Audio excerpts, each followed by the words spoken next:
میرے حضور کی تو کوئی بہن نہیں تھی، در یتیم ہے، لیکن جب حضرت حلیمہ سعدیہ کے ہاں حضور گئے تو وہاں حضور کی ایک رضائی بہن کا تذکرہ ملتا ہے جو حضور کو لوریاں دیتی تھی، نام شیمہ تھا۔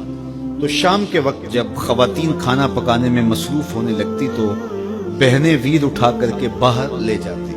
ہر بہن کا خیال یہ ہوتا کہ میرے ویر سے سونا زمانے میں کوئی نہیں۔ کہتے ہیں خوبصورتی دیکھنے والے کی آنکھ میں ہوتی ہے، جس کے ویر کا رنگ سونا ہوتا تو وہ کہتی رنگ نہیں تو کچھ بھی نہیں ہے، اور جس کے نقوش تیکھے ہوتے تو وہ کہتی کہ رنگ کا کیا ہے، حسن تو نقوش میں ہوتا ہے۔ جس کی آنکھیں خوبصورت ہوتی وہ کہتی میرے ویر کی جھیل جیسی آنکھیں تو دیکھو۔ اب یہی بنو سعد کے محلے میں ہوتا، بچیاں اپنے ویر اٹھا کے لے آتی ہے، کہتی میرے ویر ورگا کوئی نہیں، دوسری کہتی میرے ویر جیسا نہیں۔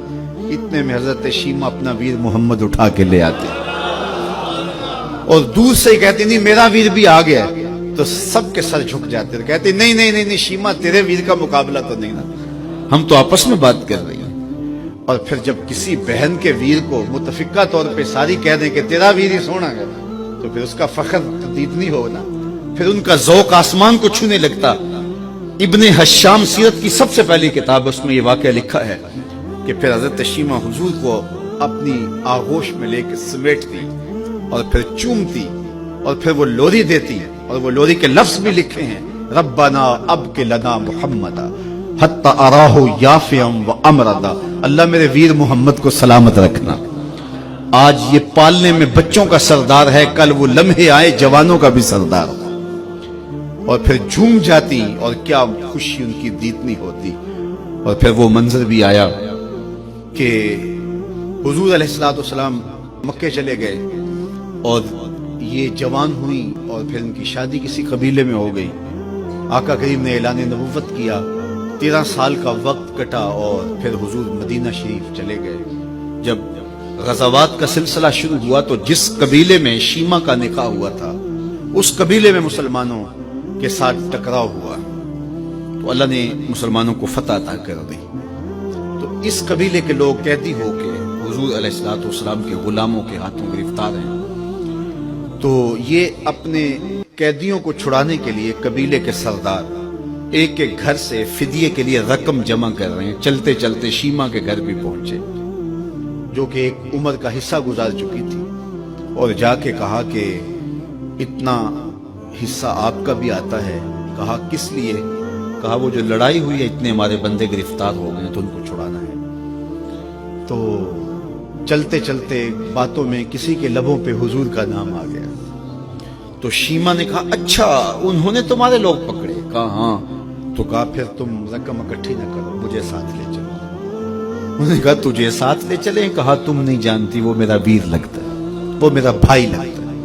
قوم کے سرداروں کے ساتھ حضرت شیمہ حضور کے نوری خیموں کی جانب جا رہی ہیں اور صحابہ ننگی تلواروں سے پہرا دے رہے۔ یہ مکی دور تو تھا نہیں، یہ مدنی دور تھا۔ اور شیمہ قوم کے سرداروں کو لے کے جب آگے بڑھنے لگی نا تو صحابہ نے تلواریں سون دی، رک جا اے دیہاتی عورت، جانتے نہیں آگے کوچہ رسول ہے، آگے بغیر اذن کے جبریل بھی نہیں جا سکتے، تم کون ہو؟ تو شیمہ نے جو لفظ کہے وہ لفظ لیے، اس نے کہا خلو سبیلی وَعَلَمُوا أَنَا أُخْتُ نَبِيِّكُمْ، میری راہیں چھوڑ دو، تم جانتے نہیں میں تمہارے نبی کی باجی لگتی۔ تلواریں جھک گئیں، آنکھوں پر پلکوں کی چلمنے آ گئے، راستہ چھوڑ دیا۔ حضور کے خیمہ نوری میں داخل ہوئی تو حضور نے دیکھا، پہچان لیا، اٹھ کے کھڑے ہو گئے۔ فرمایا بہن کیسے آنا ہوا؟ آپ کے لوگوں نے ہمارے کچھ بندے پکڑے ہیں، چھڑانے آئی۔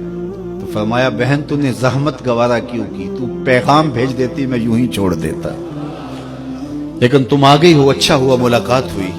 پھر حضور نے قیدیوں کو چھوڑنے کا اعلان کیا اور کچھ گھوڑے اور چند جوڑے حضرت شیمہ کو حضور نے تحفے کے طور پہ دیے۔ ویروں کے دروازے پر بہنیں آئیں تو ویر خالی تو موڑا نہیں کرتے، تو حضور نے بہت کچھ عطا کیا۔ اور پھر رخصت کرنے خیمے سے باہر آئے تو صحابہ کی جماعت منتظر تھی۔ فرمایا صحابہ جب میں قیدی چھوڑا کرتا ہوں میری عادت تمہیں معلوم ہے کہ میں پہلے تم سے مشاورت کیا کرتا ہوں، آج ایسا موقع آیا کہ میں تم سے مشاورت بھی نہیں کی اور قیدی بھی چھوڑ دیے۔ کہا جو چاہیں آپ کریں، لیکن کیوں مشاورت نہیں فرمائی حضور؟ اگر ارشاد فرما دیں تو فرمایا اس لیے کہ میرے دروازے پہ میری بہن آ گئی تھی۔